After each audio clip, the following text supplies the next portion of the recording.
ორგანიზაცია საქართველოს კარიტასი უკვე 30 წელზე მეტია მნიშვნელოვან როლს ასრულებს ქვეყნის სოციალურ სისტემაში, თუმცა დღესაც ერთ-ერთ მთავარ გამოწვევად საზოგადოების არასაკმარისი ჩართულობა და ნდობის დეფიციტი რჩება. ამის შესახებ BMG-TV-ს გადაცემაში საქმიანი დილა ორგანიზაციის კომუნიკაციებისა და ფონდის მოძიების მენეჯერმა ინგა ჩხეიძემ ისაუბრა. მოგვემატა მოხალისეები და გაგება საზოგადოების მხრიდან, მაგრამ მაინც არასაკმარისია. ადამიანები ხშირად არ ენდობიან საქველმოქმედო ორგანიზაციებს, ან ვერ ხედავენ საჭიროებას, აღნიშნავს ინგა ჩხეიძე. მისივე თქმით, ნებისმიერი ფორმის მხარდაჭერა იქნება ეს ფინანსური დახმარება. მოხალისეობა თუ ინფორმაციის გაზიარება მნიშვნელოვან გავლენას ახდენს. ორგანიზაციის საქმიანობა მნიშვნელოვნად არის დამოკიდებული დონორებსა და პარტნიორებზე. ჩხეიძის თქმით, დაფინანსების ძირითადი წყარო საერთაშორისო დონორებია, თუმცა პროცესში მონაწილეობს სახელმწიფო და კერძო სექტორიც.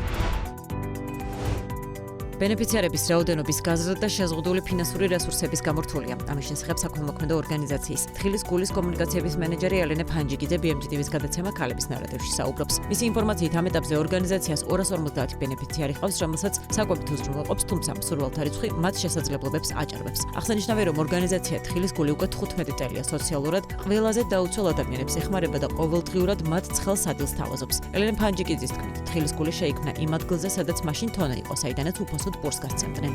ფანჯიკიძე აღნიშნავს, რომ თხილის გულს აქვს საკვანძო პროექტი მეგობარი, რომელიც განსაკუთრებულად მნიშვნელოვანია როგორც ბენეფიციარებისთვის, ისე ორგანიზაციისთვის. ჩვენ საკმაოდ წარმატებული პროექტი გვაქვს მეგობარი, რომლის ფარგლებში ერთი ადამიანის სრულფასოვანი კვება თვეში 100 ლარი გუჭდება. თუ ვინმე გადაწყვეტს ბენეფიციართან დამეგობრებას თვეში 100 ლარის ჩარიცხვით, ეს ადამიანი ყოველდღიურად მიიღებს ცხელ სადილს. რაჭაში მდებარე ტურისტული და გასტრონომიული სივრცე კესანე არ დამივიწყოს დამფუძნებელი გვან საყრუაშვილი აცხადებს, რომ ობიექტის მთავარი მიზანი განვითარება და კონცეპტ ფერმიდან სუფრამდე გაგრძელება. მან BMG-TV-ს გადაცემა საქმიანი დილას ეთერში სამომავლო გეგმებზე ისაუბრა. მუშაობთ რაჭის მიმართულებით გაძლიერებაზე, რადგან ეს რეგიონი ჩვენთვის პრიორიტეტულია. პარალელურად გვინდა, რომ კიდევ უფრო გამოვიყენოთ ადგილობრივი მეწარმეების პროდუქცია და გავაძლიეროთ ღვინის ჰაბი, განაცხადა ყრუაშვილმა. მისივე ინფორმაციით, მომავალში იგეგმება თბილისში ფილიალის გახსნა, რომელიც რაჭის მიმართულებას დაეხმარება. გრძელვადიან პერსპექტივაში კი სივრცე სასტუმროს მიმართულების დანერგვას გეგმავს.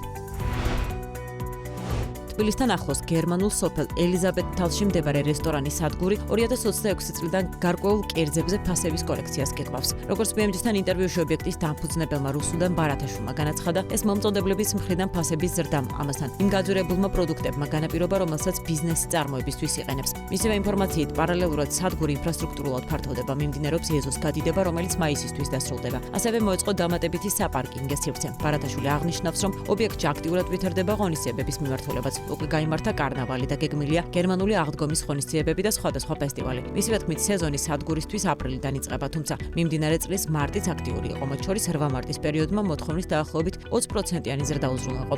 ბარათაშვილის ინფორმაციით, სტუმრების ძირითადი ნაწილი კვლავ ადგილობრივი ბაზრიდან მოდის. ამასთან მათ ობიექტს სტუმრობენ ევროპელი სტუმრებიც, თუმცა მათი წილი 10%-ში ადგენს. აგროკომპანია Kanda Agriculture, რომელიც ბაზარზე Harvest-ის ბრენდით ოპერირებს, 2026 წელს პროდუქციის ფასების ზრდას გეგმავს.